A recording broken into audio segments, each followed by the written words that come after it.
Dica número 1. Leia atentamente a proposta, o tema e marque as partes que você achar mais importante. Isso garantirá que você não saia do tema. Muito importante, gente, você, antes de começar, grifar as partes mais importantes e não sair do tema, pois isso é uma questão que faz perder bastante ponto, viu, gente? Então não saia do tema. Dica número 2. Anote com palavras-chave todas as ideias que você tiver relacionadas ao tema. Isso permitirá que você não se esqueça de nada na hora de escrever. Uma dica muito importante, gente.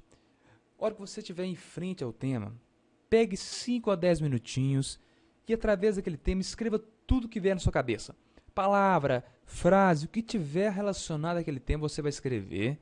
E depois, durante você estiver fazendo o texto, você vai usar aquelas palavras, aquelas frases. Isso ajuda bastante a esclarecer suas ideias. Então, antes de começar, faça isso rapidinho, vai te ajudar bastante durante o texto, ok? Então vamos agora para a dica de número 3.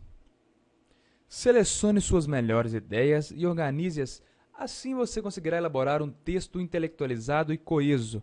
Coesão, gente, é muito importante você ter coesão, ligar bem as palavras durante o texto, para que seja um texto que seja de boa leitura, ok? Tenha bastante coesão em seu texto. Vamos então agora para a dica de número 4. Comece sua prova fazendo a redação. Se faltar tempo no final, não dá para chutar a dissertação, né, gente? Mas dá para fazê-la com as questões objetivas. Pense comigo, o que é mais fácil?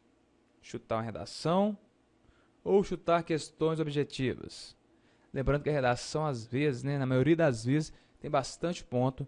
Então, chutar, claro que é o último caso de todos.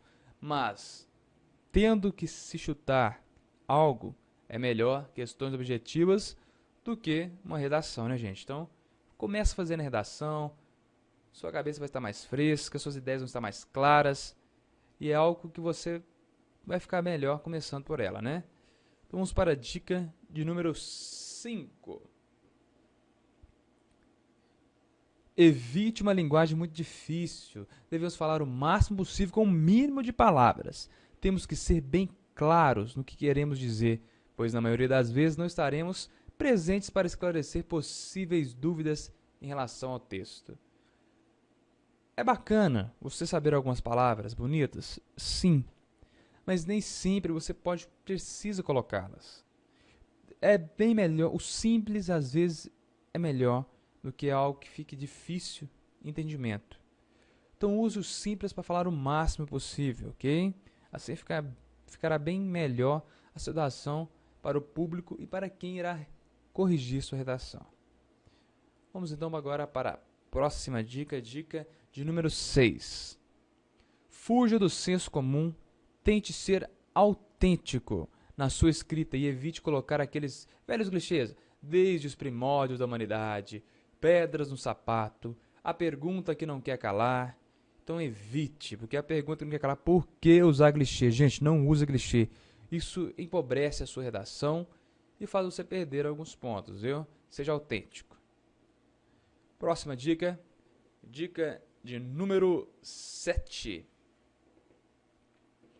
Use elementos coesivos em seu texto, conjunções, pronomes, substantivos, que retomam e resumem termos ou ideias presentes em partes anteriores do texto. Essa postura vai evidenciar, que você domina a linguagem e consegue elaborar um texto fluido, ou seja, um texto coeso. Já falei anteriormente, então a coesão é algo importante, gente. Use bem a conjunção, pronome, substantivo nos seus lugares devidos e faça um texto que flua bem a leitura. Eu já falei isso uma vez, estou repetindo porque é algo muito importante. A coesão, ok?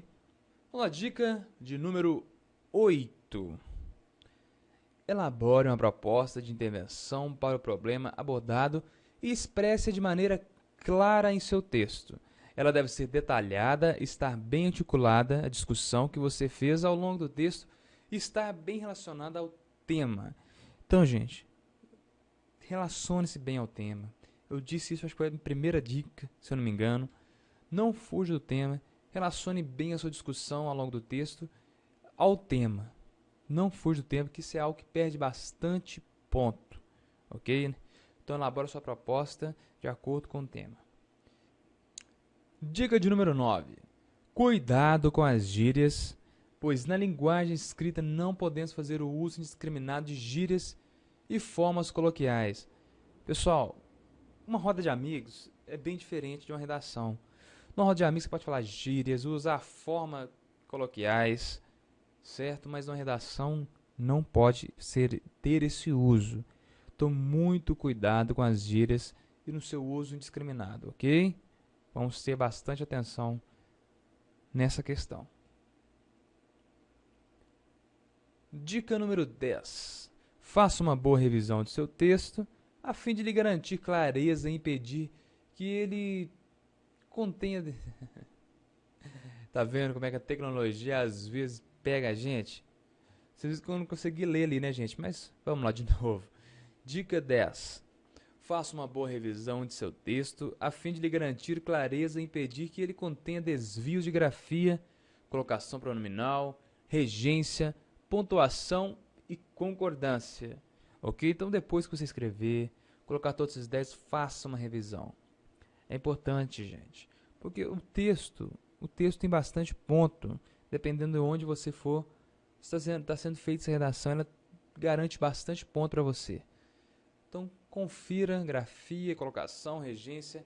Isso é muito importante fazer essa revisão para você depois passar a limpo para a folha oficial, ok?